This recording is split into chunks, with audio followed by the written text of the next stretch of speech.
Quero ler com vocês então o texto de Efésios, capítulo 4, do versículo 1 até o versículo 6.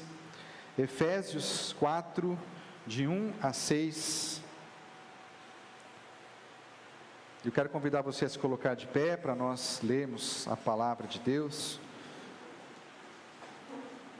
Então, Efésios 4, de 1 a 6, diz o seguinte, o texto do apóstolo Paulo: Portanto, como prisioneiro no Senhor, suplico-lhes que vivam de modo digno do chamado que receberam. Sejam sempre humildes e amáveis, tolerando pacientemente uns aos outros em amor. Façam todo o possível para se manterem unidos no Espírito, ligados pelo vínculo da paz. Pois há um só corpo e um só Espírito, assim como vocês foram chamados para uma só esperança. Há um só Senhor, uma só fé, um só batismo, um só Deus e Pai de tudo, o qual está sobre todos, em todos e vive por meio de todos.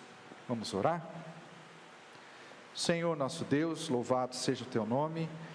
Rogamos agora, Senhor, que a Tua palavra fale conosco, que ela nos mostre a Tua vontade. Abençoe, ó Deus, a vida de cada um aqui que está nos ouvindo, os nossos amigos e irmãos também nas suas casas, que a Tua palavra incomode, que a Tua palavra fale aos corações de cada um aqui presente. É a oração que faço em nome de Jesus. Amém. Pode se assentar.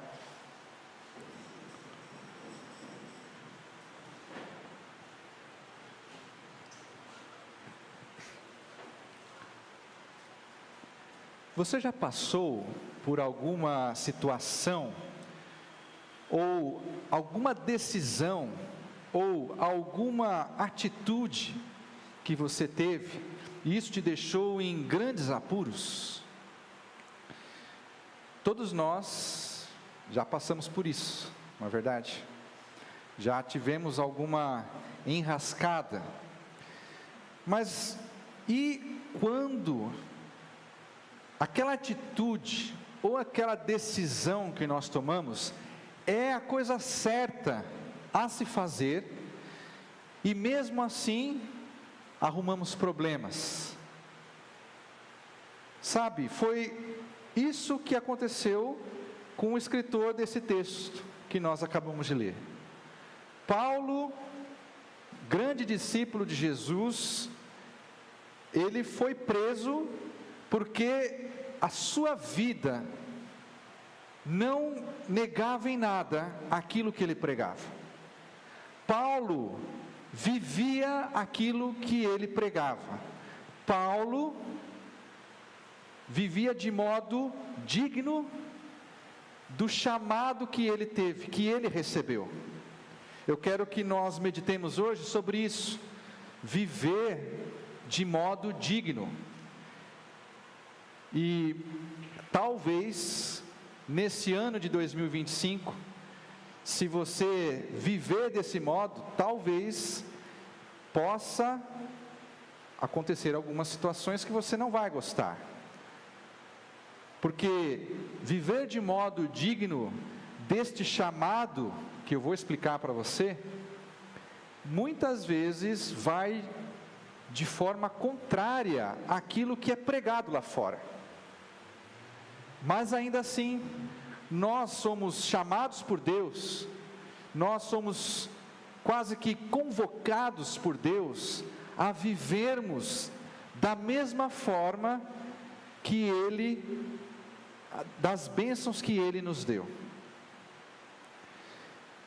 Quero começar meditando com você nessa primeira palavra que Paulo fala nesse texto que nós lemos. Portanto, Paulo, no texto anterior, ele trouxe várias exortações para as pessoas para as quais ele estava escrevendo, e esse texto que nós lemos, elas estão baseadas nisso que Paulo escreveu antes. Ele vem trabalhando nesse texto que nesse livro de Efésios, ele vem trabalhando o privilégio, a bênção e a maravilha que é ser salvo pelo Messias. Ele lista isso várias vezes, além de mostrar as bênçãos e as maravilhas que Deus concedeu àqueles que Ele chamou, que Ele salvou. Eu vou ler alguns versículos que Paulo escreveu antes desse texto que nós lemos hoje, para você ter certeza do que eu estou falando. Capítulo 1, versículo 3: todo louvor seja a Deus, o Pai de nosso Senhor Jesus Cristo, que nos abençoou em Cristo com todas as bênçãos espirituais nos domínios celestiais. Versículo 7: Deus é tão rico em graça, que comprou nossa liberdade com o sangue de seu Filho e perdoou nossos pecados. Capítulo 2, versículo 13: antigamente, nós todos estávamos distantes de Deus, mas agora fomos trazidos para perto dele, por meio do sangue de Cristo. Versículo 19: portanto, nós todos já não somos estranhos e forasteiros, mas concidadãos do povo santo e membros da família de Deus. E o último versículo que eu quero trazer para vocês, no capítulo 3, versículo 6: e este é o segredo revelado: tanto aqueles que não são judeus, como os que são judeus, e que creem nas boas novas de Jesus, participam igualmente das riquezas herdadas pelos filhos de Deus. E todos são membros do mesmo corpo, e desfrutam a promessa em Cristo Jesus. Vejam, portanto, que aquilo que Paulo vai falar para nós, e vai ser o alvo da nossa meditação hoje, está baseado em todas essas bênçãos, em todas essas promessas, em todas essas coisas maravilhosas que Paulo fala para nós. Que nós somos membros da família de Deus, que antes nós estávamos longe, mas agora nós estamos perto dele, que os nossos pecados estão perdoados, que nós temos grande herança para participar junto com Cristo Jesus.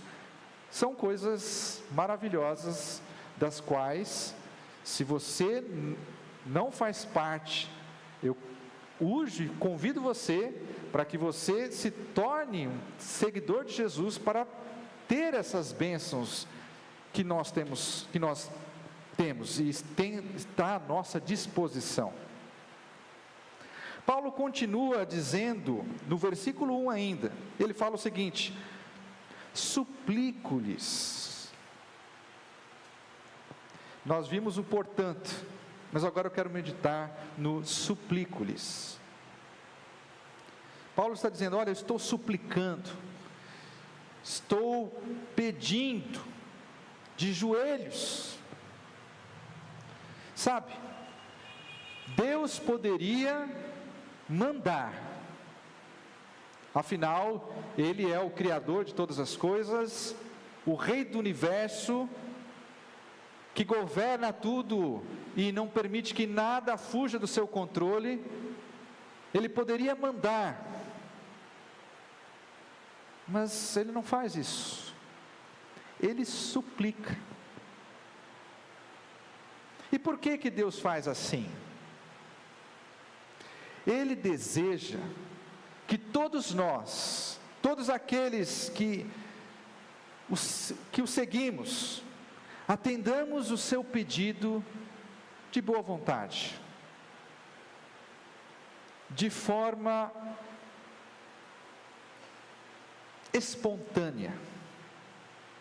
Ele espera que a pessoa decida, por livre e espontânea vontade, realizar o que ele está pedindo.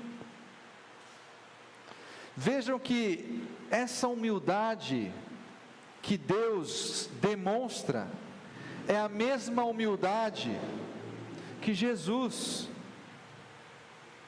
o Deus do universo, por qual todas as coisas foram criadas, teve ao vir habitar conosco, ser humano.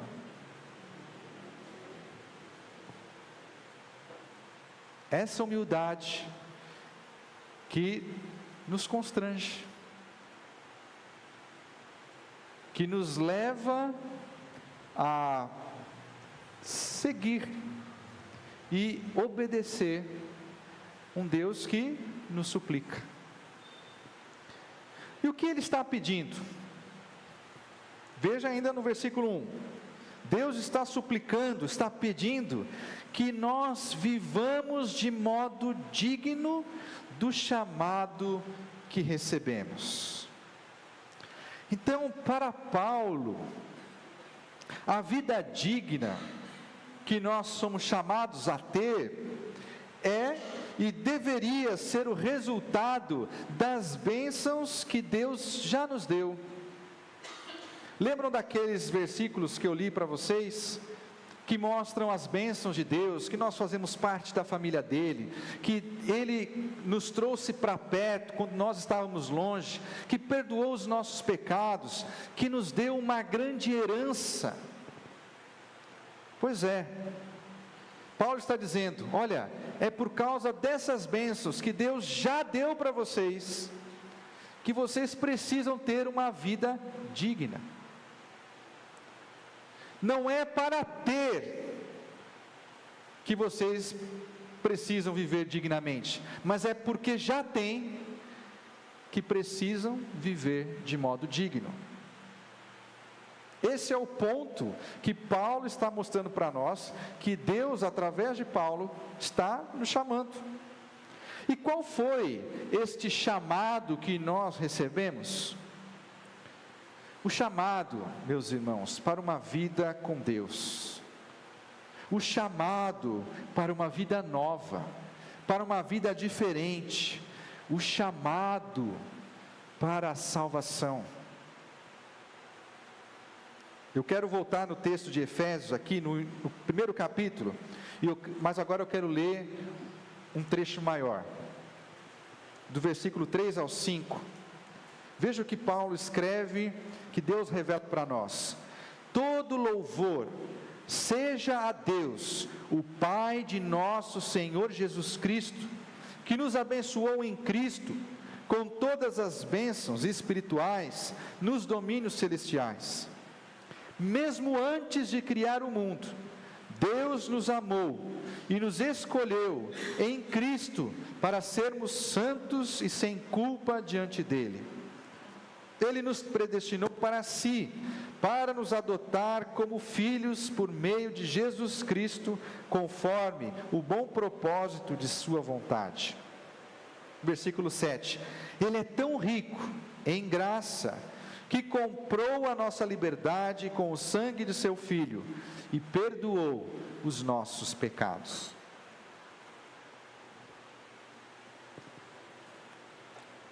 Este é o chamado que Deus faz para cada um, para cada ser humano. Deus faz um chamado. Se você já atendeu esse chamado, glórias a Deus por isso. Mas se você ainda não atendeu, veja o quão maravilhoso é esse chamado para você. Antes de criar o mundo, Deus te amou. Antes de formar todas as coisas, Deus já te conhecia e já estava te chamando para ser dele, para pertencer a ele, para junto com o Filho dele, Jesus, herdar as coisas que ele criou. Ele nos perdoou os pecados por meio de Jesus. Vejam que o chamado de Deus, ele envolve muitas coisas. O chamado de Deus, ele envolve regeneração. que significa perdão de pecados e a renovação da nossa natureza humana, tendenciosa para o mal, para o erro, para o pecado. O chamado de Deus também envolve justificação, ou seja, Deus olha para você e vê uma pessoa justa, alguém que nunca o ofendeu, alguém que é íntegro, mas por causa de Jesus.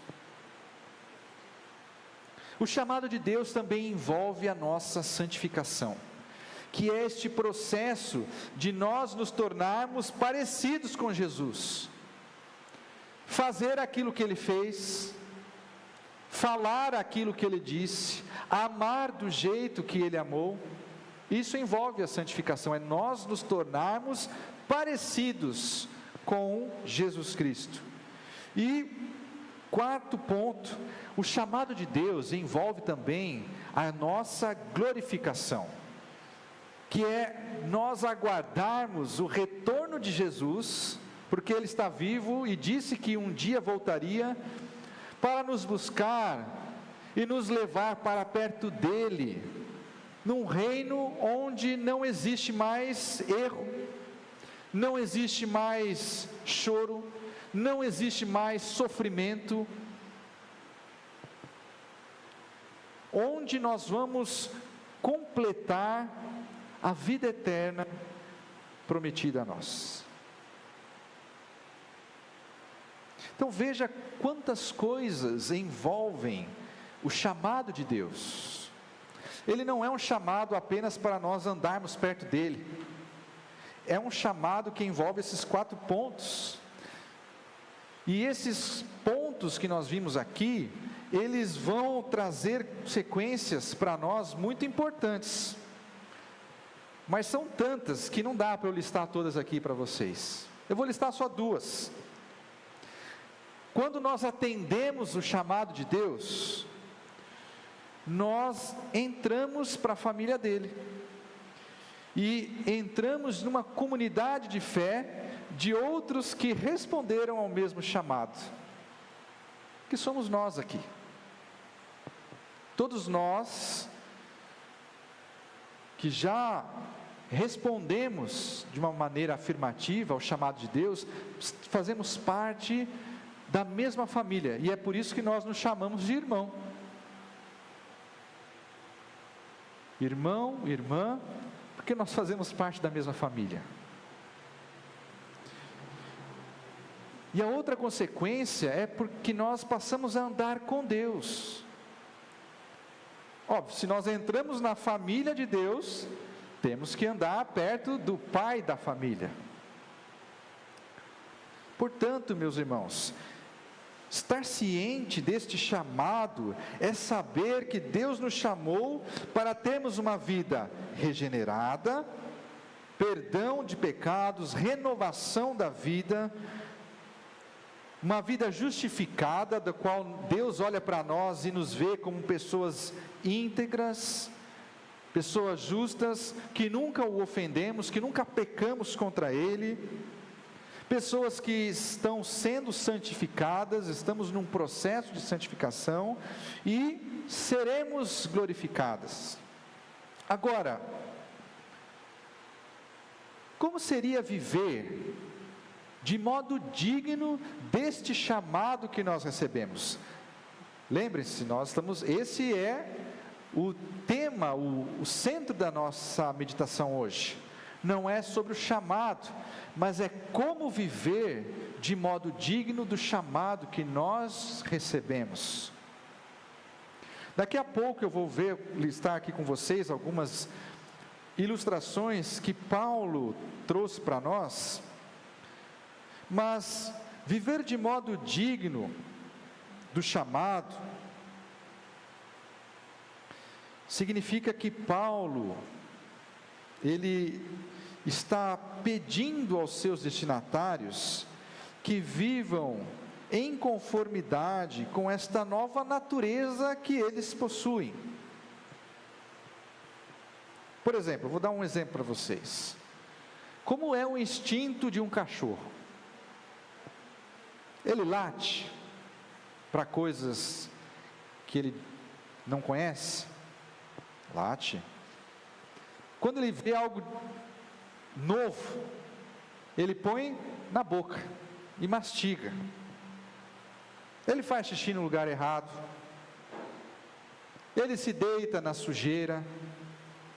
Porque essa é a natureza do cachorro. Se você não quer um ser latindo, não compre, não tenha um cachorro. O cachorro não tem mãos para pegar e analisar um objeto novo. Ele só tem a boca. Então ele vai morder e vai mastigar. Se você não gosta de chinelos destruídos, sapatos mordidos, meias cheias de baba de cachorro, não tem um cachorro, porque é da natureza dele ser assim.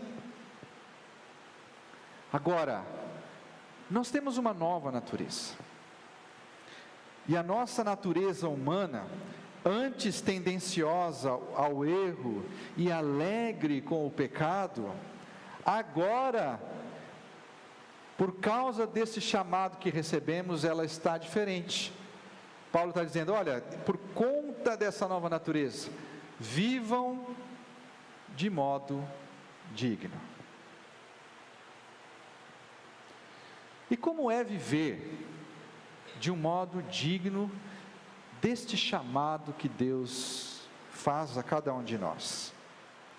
Paulo vai listar aqui algumas atitudes práticas que deveriam acompanhar todo aquele que recebeu este chamado. E essas atitudes, elas devem ser exercidas para com os nossos irmãos, para com as pessoas de fora. Mas o principal são os nossos irmãos, porque a finalidade é manter a unidade da fé. E nós vamos ver aqui o significado desses pontos. Veja o versículo 2, Paulo fala o seguinte: sejam sempre humildes. Humildade, primeira forma de viver de modo digno, uma virtude que não se vê mais tanto em nosso meio, não é verdade? Nossa sociedade, você sabe com quem está falando de um lado, para uma lista de títulos do outro. As pessoas não buscam mais a humildade. Estava conversando com o Rafael esses dias, e nós estávamos vendo um artigo numa revista, e ele começou a ler a pessoa que escreveu o título, o artigo na revista. Mestrado em tal área, MBA, formada nisso, formada naquilo. E aí o Rafael virou para mim, bom, vamos ver se ela escreve bem, né? Porque títulos ela tem bastante, mas será que ela escreve bem? O que significa ser humilde? Um grande teólogo chamado Wiersbe escreveu o seguinte, diz que ser humilde significa colocar Cristo em primeiro lugar, os outros em segundo e a si mesmo em último. Isso é ser humilde, é dar preferência ao próximo, colocar-se em último lugar, mas sempre tendo em primeiro lugar a pessoa de Jesus. Veja o restante do versículo 2: sejam amáveis. Amabilidade ou mansidão, essas palavras significam generosidade, simpatia com os outros, ser uma pessoa amável, de fala gentil. Com certeza você já conheceu alguém grosseiro, alguém provocador, que tem más intenções, falas ofensivas, às vezes até com justificativa, dizendo: não, nós temos que denunciar o mal, e precisamos fazer isso de uma forma na lata, sem papas na língua. Lá em Lucas 12, o texto vai dizer assim: virá o dia em que tudo que está encoberto será revelado, e tudo que é secreto será julgado. Vai haver um momento de acerto de contas, vai haver um momento em que o mal será revelado plenamente e exterminado. Não é todo o mal que nós precisamos combater. Lá em Colossenses, o texto vai dizer que a palavra dita por vocês seja sempre agradável, temperada com sal, para que saibam como devem responder a cada um. As nossas palavras devem ser agradáveis. O Evangelho já é confrontador por si só. Afinal, nós estamos dizendo para as pessoas que elas estão perdidas, que elas estão erradas, que elas estão em pecado. O Evangelho já é confrontador. Não precisa que as nossas palavras sejam mais confrontadoras ainda. Paulo ainda continua dizendo no versículo 2: sejam pacientes. Pacientes. E um significado de paciente para nós, para o dia a dia, geralmente é aquela pessoa que não perde a calma, é aquela pessoa que suporta as eventualidades sem reclamar. E sempre existe aquele grande exemplo: olha, essa pessoa é paciente como Jó. Só que se você ver a história de Jó, Jó reclama. Jó fica indignado contra Deus. O significado bíblico para paciência é lentidão em vingar o mal recebido. Lentidão em vingar as injustiças, é você se recusar a revidar. Isso é ser paciente. Lá em Romanos o texto vai dizer: não percebe o quanto Deus é bondoso, tolerante e paciente com você? Não vê que essas manifestações da bondade de Deus visam levá-lo ao arrependimento? Deus é paciente, porque Deus não nos trata conforme a ofensa que nós fazemos a Ele. Deus não revida o mal que nós fazemos a Ele. Deus é paciente.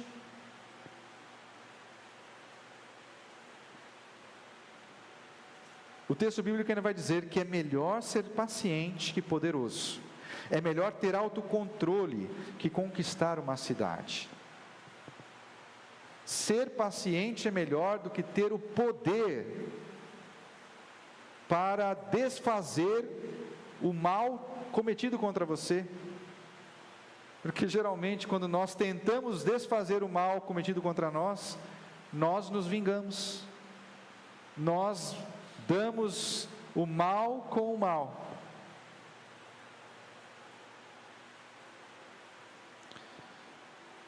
Paulo continua dizendo: sejam tolerantes uns com os outros em amor. Tolerância em amor. Isso também é algo muito difícil, porque tolerar significa nós suportarmos as deficiências, as dificuldades do outro. E fala aí, é difícil Nós temos que suportar, às vezes, a lentidão de uma pessoa. É difícil, nós temos que suportar que a pessoa não sabe. É difícil, mas nós temos que tolerar em amor, da mesma forma que Deus fez conosco.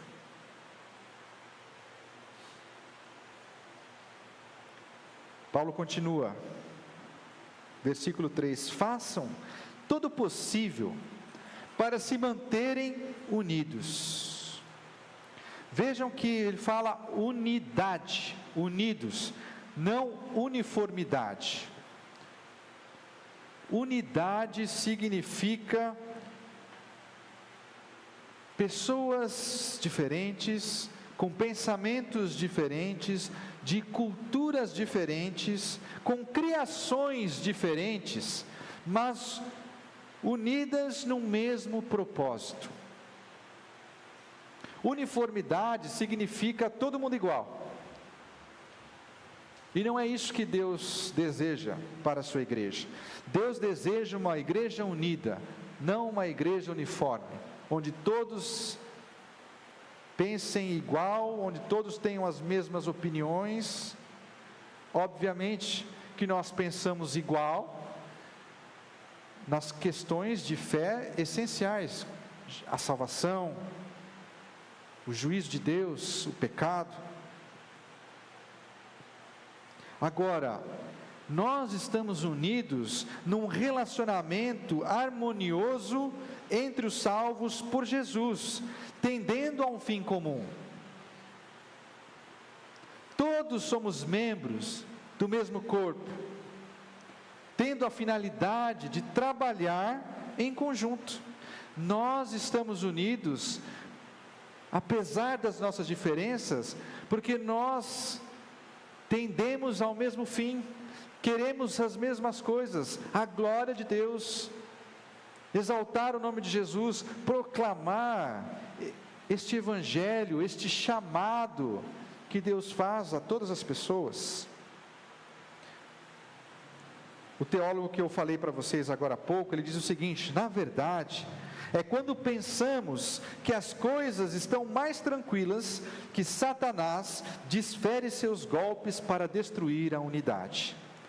A unidade espiritual de um lar, de uma classe de escola bíblica dominical ou de uma igreja é responsabilidade de todas as pessoas envolvidas e também um trabalho infindável.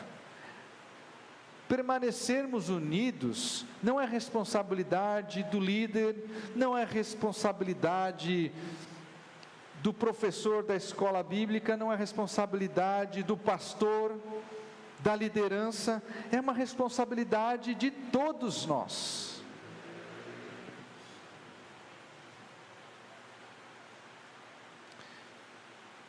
Paulo continua falando no versículo 3. Ligados pelo vínculo da paz. A paz é como nós devemos nos portar. Afinal, o nosso relacionamento com Deus não esteve sempre em paz, não esteve sempre em harmonia. A paz que nós temos hoje, a harmonia que nós temos com Deus, se deve por causa da reconciliação que Ele fez com a gente. Lá em Romanos, Paulo vai dizer: portanto, uma vez que pela fé fomos declarados justos, temos paz com Deus, por causa daquilo que Jesus Cristo, nosso Senhor, fez por nós. O nosso relacionamento com Deus, que antes estava em desarmonia, que não estava em paz, por causa do que Jesus fez, hoje está em paz. E é por causa disso que nós somos chamados por Deus a ter paz com os nossos irmãos, ter paz com as pessoas de fora.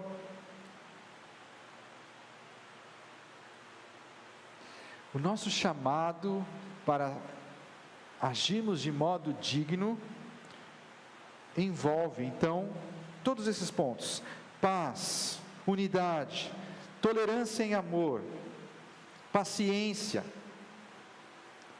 amabilidade ou mansidão e humildade. Mas tudo isso tem por base os versículos 4 a 6. Esta é a base que mantém a unidade da igreja.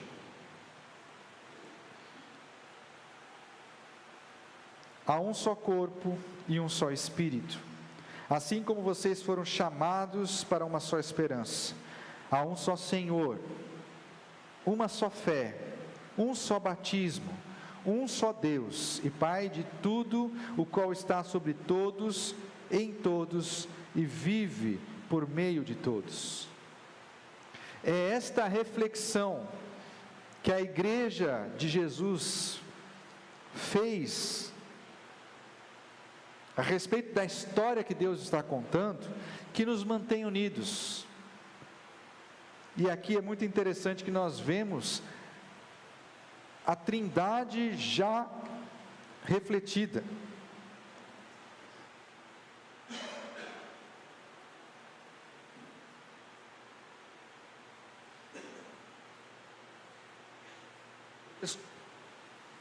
O texto fala: há um só Espírito, há um só Senhor, há um só Deus e Pai. A unidade da igreja, ela tem a participação direta da Trindade, porque o mesmo Espírito que habita em cada discípulo de Jesus, faz parte da igreja de Cristo. O único Senhor de tudo, inclusive da igreja, é a razão de ser da igreja mesmo. Foi Jesus o Senhor que deu a sua vida por nós. E em tudo isso, Deus, o Pai, cumpre o seu propósito de formar um povo, uma família para Ele.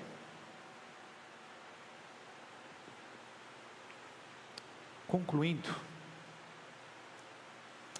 que neste ano de 2025, ou a partir de qualquer momento que você esteja assistindo, que você tome a decisão de viver em conformidade com o chamado de Deus. Que você lembre que este chamado envolve uma vida em Jesus, uma vida regenerada, uma vida justificada, uma vida santificada e uma vida glorificada. Que Deus agiu em seu benefício, e você precisa viver de acordo com esta bênção que já te foi derramada. E isso envolve ser humilde, ser manso, ser paciente, ser tolerante, buscar a unidade e a paz com os nossos irmãos. Vamos orar? Senhor nosso Deus, nós te agradecemos e louvamos por tudo aquilo que o Senhor fez por nós. Ajude-nos, ó Pai, a vivermos de um modo digno deste chamado que o Senhor fez. Nos ajude a sermos humildes, a sermos mansos, a sermos pacientes, a sermos tolerantes, a buscarmos a unidade e a paz com os nossos irmãos. Obrigado por tudo aquilo que o Senhor já fez por nós, por tudo aquilo que o Senhor está fazendo e por tudo aquilo que o Senhor ainda fará. Essa é a oração que nós fazemos no nome de Jesus. Amém.